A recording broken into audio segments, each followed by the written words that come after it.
میرے نبی پاک صلی اللہ علیہ وسلم کا فرمان ہے، مصطفیٰ کریم نے فرمایا تو رب کی رضا کے لیے جھک جا، تو اللہ کے لیے جھک جا، رب تجھے عزت عطا فرما دے گا۔ تو توحید کا پہلا سبق یہ ہے کہ اللہ کے سامنے جھکنا ہے، کسی اور کے سامنے۔ معین الملت والدین عطا رسول ہند الولی حضرت خواجہ معین الدین چشتی اجمیری رحمت اللہ تعالی علیہ فرماتے میں حج کے لیے گیا، جب میں مینا مزدلفہ عرفات میں گیا تو ایک آدمی کو میں نے لبیک کہتے دیکھا۔ عقیدہ مسلمان کا رب ایک ہے، میرا رب ایک ہے، میرا رب ایک ہے، میرا مالک ایک ہے، وحدہ لا شریک ایک ہے میرا اللہ۔ فرماتے میں نے اس شخص کو دیکھا لبیک لبیک لبیک پکارتا، وہ آدمی جب لبیک کہتا تو جواب آتا لا لبیک، تو غیر حاضر ہے، پھر کہتا میں حاضر ہوں، پھر آواز آتی تو غیر حاضر ہے۔ حضرت خواجہ معین الدین اجمیری علیہ رحمہ فرماتے میں نے مجمع سے بازو پکڑ کے باہر نکالا، میں نے کہا بھائی تجھے پتا ہے جب تو لبیک کہتا ہے تو جواب آتا ہے لا لبیک، تو غیر حاضر ہے، تجھے پتا ہے؟ اب فرماتے وہ رو پڑا، کہنے لگا معین الدین مجھے پتا ہے۔ میں نے کہا اچھا؟ کہنے لگا حضور 24 سال بیت گئے، میں ہر سال حج کرنے آتا ہوں،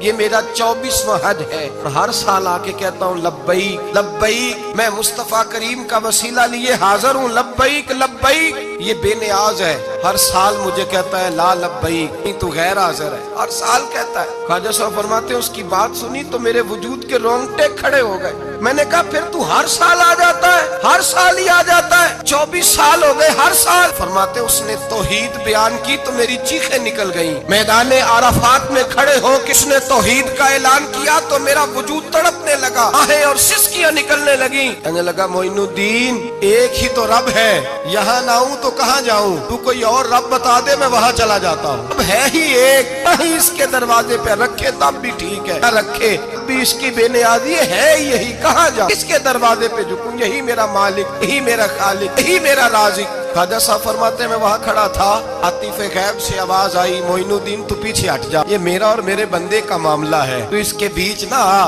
اگر میں نے ایک دفعہ بھی کہہ دیا کہ تو حاضر ہے تو یہ اگلے سال آئے گا نہیں، مجھے اس کا آنا پسند ہی بڑا ہے، 24 سال ہو گئے، اس کا بھی حج قبول فرمایا ہے، اس کی لبیک کی برکت سے قبول فرمایا۔ بھائی یاد رکھیں اور سمجھیں، توحید یہ ہے کہ میں تیرا ہوں، اے اللہ میں مالک میں تیرا ہوں، میں کدھر جاؤں؟ میرے اعلیٰ حضرت فاضل بریلوی رحمت اللہ علیہ کے والد گرامی خوبصورت بات فرماتے مجھے دعا مانگنے کا طریقہ میری بیوی نے سکھایا۔ حضرت کس طرح؟ فرمانے لگے ایک دن مجھے اس نے کوئی کام کہا، کوئی ضرورت گھر کی بتائی، تو میں نے کہا میرے پاس پیسے نہیں ہیں، کچھ دنوں میں دے دوں گا، عورتوں کا مزاج ہوتا ہے گھر کے کام انہوں نے بتانے ہوتے۔ 2-4 دن کے بعد کہنے لگی حضرت ایک کام کہا تھا، فرمانے لگی ابھی جیب میں پیسے نہیں ہیں، ذرا آتے ہیں تو کچھ کر دیتا۔ 2-4 دن کے بعد پھر عرض کرتی حضور وہ میں نے کچھ گزارش کی تھی، فرماتے مجھے غصہ آیا، ناراض ہوا، میں نے کہا تو بار بار کہتی رہتی ہے، تجھے بتایا تو ہے ابھی میرے پاس پیسے نہیں، کہیں سے آتے ہیں تو دے دوں گا۔ فرماتے جب میں نے جھڑکا تو وہ بھلی مانس رو پڑی، اور رو کر کے اس نے لفظ کہے تو مجھے رب کریم کی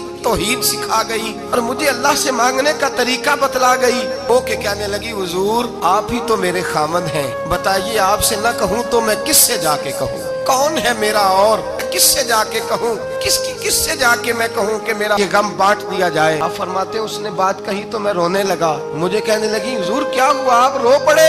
تو میں نے کہا سمجھ آ گئی ہے، جب میں بھی کہوں گا نا مولا میں بڑا پریشان ہوں، میں دکھی ہوں، تکلیف میں ہوں، آزمائش میں ہوں، میں بیمار ہوں، اے اللہ اولاد کی وجہ سے پریشان ہوں، اے اللہ میں جوان بیٹی کے سبب سے پریشان ہوں، اے اللہ فلاں تکلیف سے پریشان ہوں، اے اللہ میر زبانہ میری غربت کا مذاق اڑاتا ہے، اے اللہ جائیدادوں والے مجھ بے گھر کو ستاتے ہیں، اے مولا زمانے کی تیز دھوپ آ گئی ہے، تو ہی میرا رب ہے، بتا تجھے نہ کہوں تو کس سے کہوں، تیری بارگاہ میں عرض نہ کروں تو کدھر جاؤں، تیرے حضور ناز نہ ہوں تو کہاں جاؤں؟ فرماتے ہیں جب میں یوں رو کے دعا کروں گا تو عرش کا مالک یقیناً دروازے کھول کے فرمائے گا میرا بندہ جو مانگتا ہے اسے فوراً عطا فرما دو، جو کہتا ہے اسے دے دو۔ اللہ کی بارگاہ میں جھکے گا تو اللہ کے حضور توحید کا تجھے رزلٹ یہ ملے گا کہ جگہ جگہ جھکنے سے تو بچ جائے۔ دوسرا فائدہ توحید کا یہ ہوتا ہے کہ عالمگیر سوچ پیدا ہوتی ہے۔